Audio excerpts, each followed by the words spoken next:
Struggling to monitor the growing threat landscape? Pressure to reduce costs? Security skill gaps? Facing compliance issues? These issues can translate to operational, financial, regulatory, and reputational risks to your business. Checkpoint can help.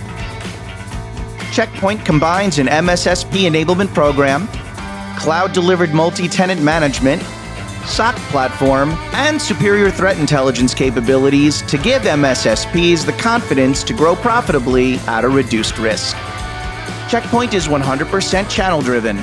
We partner to deliver the best security everywhere. Visit msspalert.com/checkpoint. Welcome back to Cyber for Hire, the Managed Security Podcast. Once again, I'm Bradley Barth with SC Media. In the first half of our show, we talked with Jim Broom at Direct Defense about MSSPs overcoming integration challenges following M&A activity. But right now, I'd like to welcome back my co-host for the day, Bill Brenner, because it's time for us to examine our InfoSec news and trends topic of the week, presenting our big idea, in security, avoiding security monitoring alert fatigue. When do you escalate to your client? MSSP SOC analysts are often barraged with security alerts that pop up as anomalous activity is detected on clients' networks. Not all of these notifications are worth reporting and acting upon, but it only takes one overlooked incident to result in a full-fledged attack on the customer. This segment will look at the perennially challenging question of when it's the right time to let your clients know that something may be amiss without inundating them with unnecessary reports.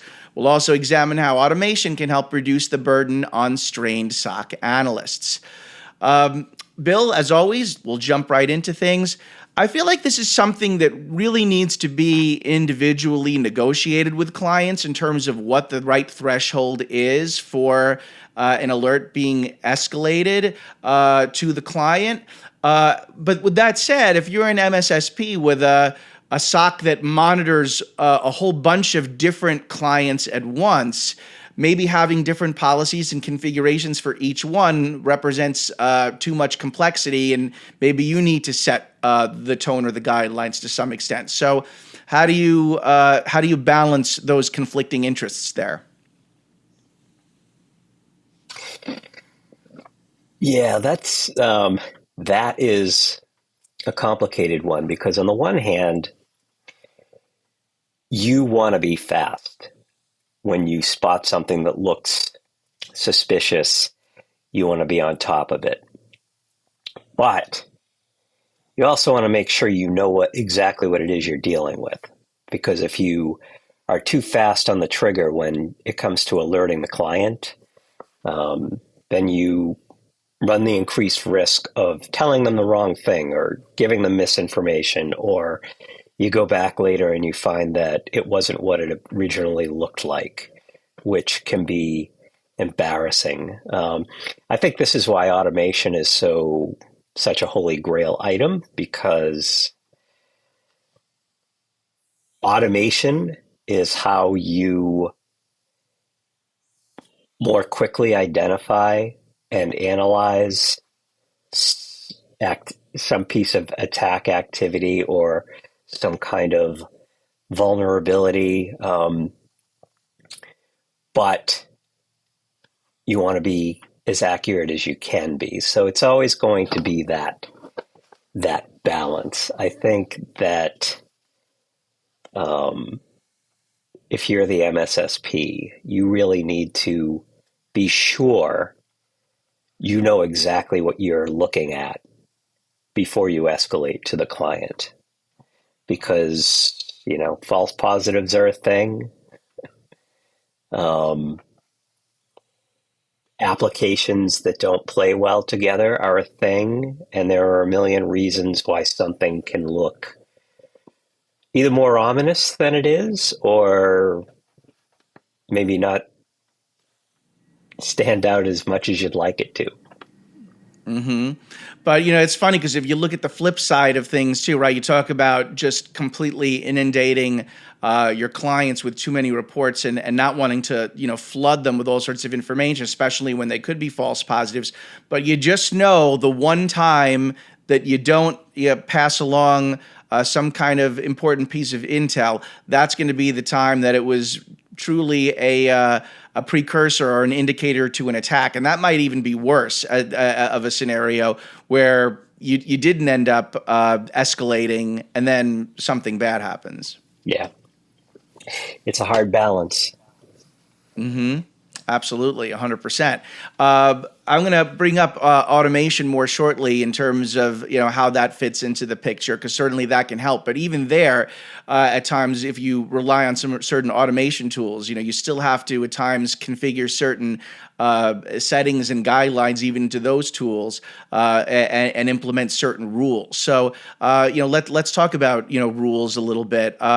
What to you are some of the biggest factors that actually justify some kind of an escalation? Are there certain red flags that in your mind truly warrant in most or all cases, okay, we always have to go to the client for this? Or if that's something that you're negotiating, what's supposed to be what should always be at the top of the list of this crosses the threshold? Well, if you see somebody has gotten into the system and they're poking around, the lateral movement is happening, that the big thing is to be able to see first what's really going on. And again, that's why you have so much demand for better automation. And that's something that people have had varying degrees of success and failure on.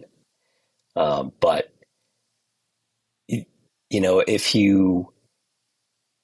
when it's time to escalate, it's when you have seen what looks like attackers trying to penetrate, or they've gotten in and they're looking around. If they've gotten in and they're looking around, I mean, that's red alert right there. If you see indications in the SOC that there's a lot of activity around exploiting a vulnerability, for example, first you have to make sure you're not looking at a false positive or a false flag. And so you have to figure that out as quickly as possible, and then it's time to escalate there. But I think that's the piece where you take the bigger pause. Also good if you're up on your latest threat intelligence, that if you're seeing certain indicators of compromise or you're seeing certain TTPs that are associated with let's say a major serious campaign that's actively going on, you might be able to raise the red flag there and say, oh, this is like something like for example the Move It ransomware campaign that's been happening. You see some signs associated with that, then maybe that's something too where okay, this is right in line with what our threat intel reports have been warning us about lately. So here's a scenario as well. Just taking that one step further, in a lot of cases, of course, you want to escalate it to the client so that the client can ultimately determine what next action they want to take. But for those MSSPs that at times might have the ability to also do some level of incident response themselves, is there again a certain threshold or certain scenarios where it's okay for them to even take the next step of even going beyond alerting the client, but actually taking some type of mitigative action? I think you never want to be in a situation where you're just going to operationally disrupt your client. The client's got to make that decision on their own. But maybe there are times where you can at least quarantine something where, like, if the client has certain redundancies in their system and network, that it's not going to completely waylay them. So are there scenarios where that can happen? As a service provider, priority one is when you know that something is happening, you have to act. The incident response has to kick in immediately. yes, you notify once you have a good fix of what's going on, you notify the client so they know that it's, something is happening, but don't wait to start taking actions when you can clearly see that an attack is underway and you have your playbook to deal with that. It's much better to go to a client and say, attackers were attempting to do this morning, but we stopped it. Mm-hmm. Yeah. So, and certainly that's something that can be, worked into, the guidelines in the contract in the first place, that, all of that, you should have that understanding both sides of the relationship in terms of, how much autonomy the MSSP is going to have in scenarios like that. So as long as that's discussed and understood beforehand, then in a situation like that, as you're saying, better to take the action and not ultimately end up out of inaction. The situation suddenly exacerbates, and that makes sense. So let's talk about automation and where that's going to fit into the picture there, because that's going to be one of the top ways to alleviate the burden on SOC analysts that are just constantly dealing with just scores of information. So what do you leave to automation, to the machines? What do you leave to the human analysts from an MSSP perspective? So there's actually an infographic that we did not too long ago that kind of showed, here's incident response when you don't have automation. Here's incident response when you do have automation. And the benefit with automation is, particularly for things that go bump in the night, right? So if you have automation, a platform that is constantly keeping an eye on things, and something happens at like 2 a.m, automation allows you to immediately start dealing with it. Instead of, this happened at 2 a.m, it's now 8 a.m, we have to see how much damage has been done, if any. Whereas, a good automation tool will immediately start trying to block off avenues of attack, will immediately start closing off areas where the bad guys can get in, or if they are in there, to get them out. Again, we go back to automation. Yeah. As many tasks that you can automate, the better. So if you have a platform that can immediately act upon finding something that doesn't look right, Yep. Now you have people in the SOC who are not having to be up at 2 a.m. looking at the stuff. Yeah. And they can, once they log on in the morning, actions have already been taken. And that frees them up, one, to get more sleep, two, to focus on the more strategic challenges that need to be addressed. For sure. Yeah, it's not easy. The alert fatigue has been a problem for a long time. It's certainly not something that we're going to solve the problem here just through one brief discussion, but it's certainly helpful to review some of the important ways and tactics that MSSPs can at least as we've been saying, reduce some of the burden and reduce some of the complexities while introducing efficiency. So I appreciate the fact that we were able to spend a little time talking about that today, Bill. But we're out of time for this segment, so we're actually going to move on from our big idea in business, because next up is a segment that we like to call Dear Cyber for Hire. Now, this is an advice column segment where we get to play marriage counselor between MSSPs and the clients to help mend fences when the relationship goes awry. Now, the following letter has been dramatized and anonymized to protect the innocent, but the conflict represented here is a very real problem that companies face. And so, Bill, it's time to immerse ourselves in some juicy MSSP melodrama. And this complaint comes from the provider side of the relationship. So, fellas, cue the music. Dear Cyber for Hire, my once reasonable, rational, sound of mind partner has been brainwashed. Clearly, they've been hanging with the wrong crowd, influenced by others with an agenda that clashes with mine. Those others that I'm referring to in this case are actually vendor companies who distribute so-called research reports that are anything but unbiased and tech agnostic. Tainted by loaded survey questions and dubious analysis, these reports seem to always have something in common. The number one most damaging or dangerous cyber threat coincidentally happens to be the area of specialty for that vendor who's releasing the report. My client's CEO or IT director then reads these findings and asks me, why aren't we prioritizing this issue or partnering with this vendor? And I have to talk them off the ledge, explaining why what they read is marketing hype, bordering on misinformation. Whatever happened to critical thinking? Sincerely, sick of specious and spurious survey statistics in Saskatoon.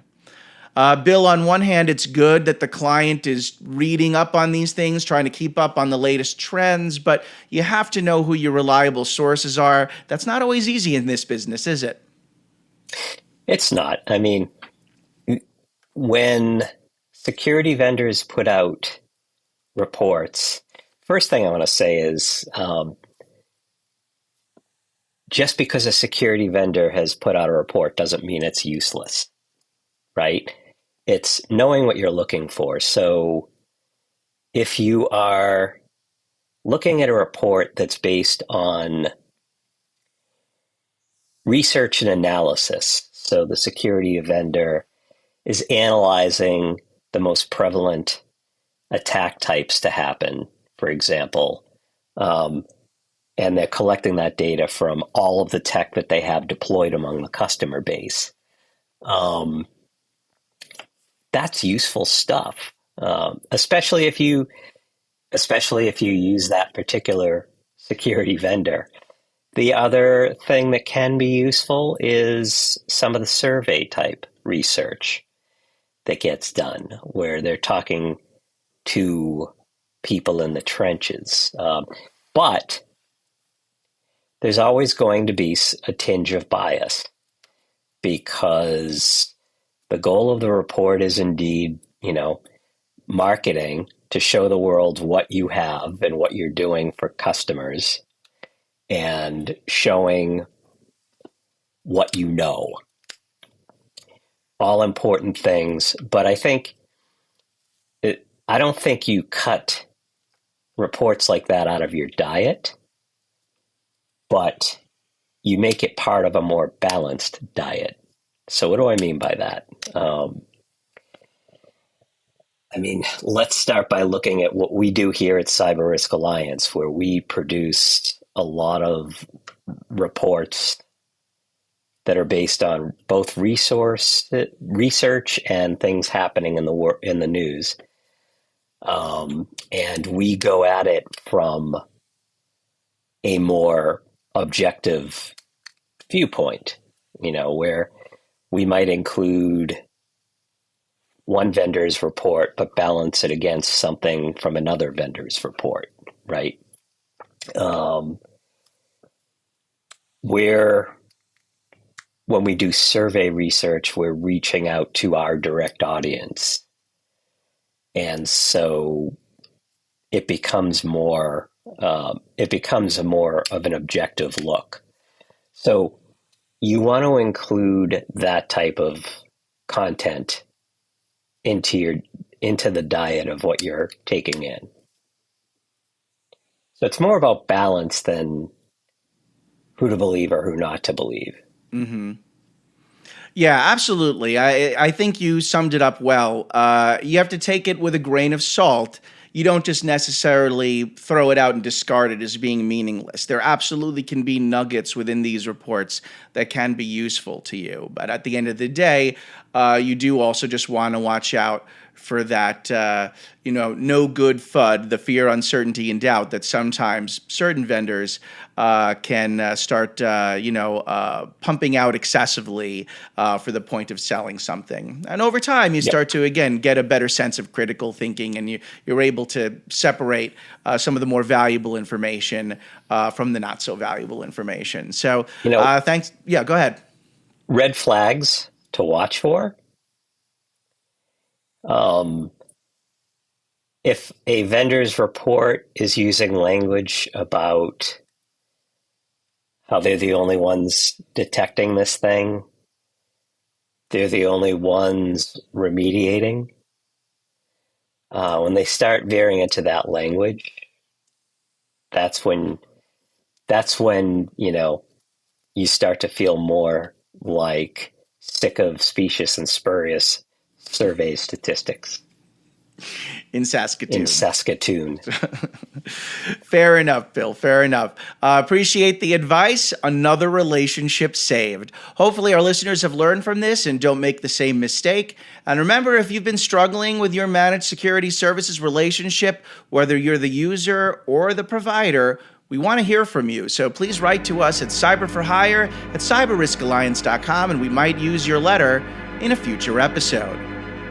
All right, well, it's almost time to wrap things up, but before we go, it's time for us to get a little random as we share with you, drumroll please, our irrelevant news of the week.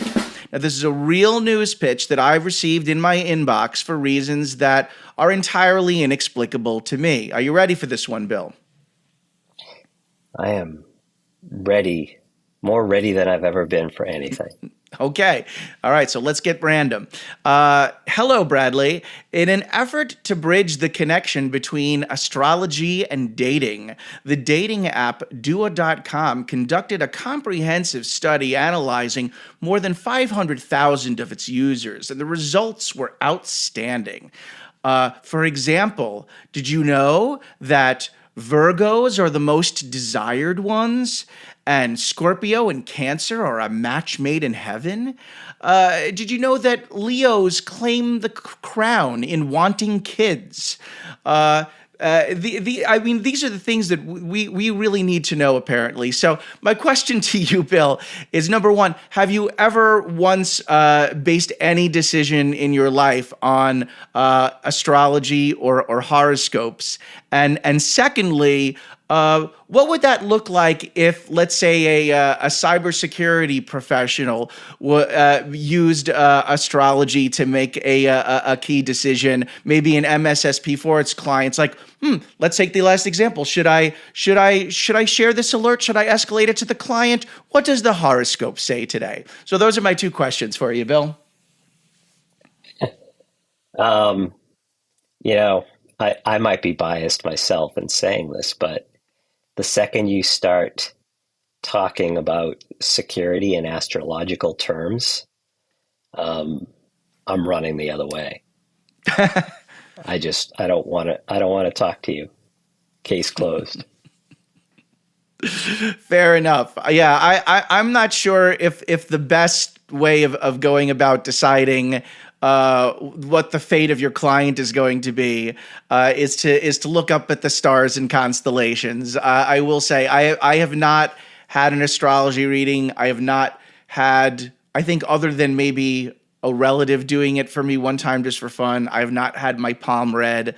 I have not done tarot cards. I have not really done any of those things. So I do have a magic 8-ball though. So I'll maybe stick to or at least I used to. So sticking to the magic 8-ball, if I asked it, are we out of time today? It would say, all signs point to yes. So we're going to be wrapping up the episode, but fret not, because we will be back again next week with episode number 27. So one last thank you, Bill, for being our host of the week. Really appreciate it. Meanwhile, for everyone else, feel free to check out even more cybersecurity podcast content on the SC Media, MSSP Alert, and Channel E2E websites. Until next time, I'm Bradley Barth. Please reach out to us via our show page with your comments, questions, and insights about the business of cybersecurity. We'll keep the conversation going on the next episode of Cyber for Hire, your inside source for cyber outsourcing.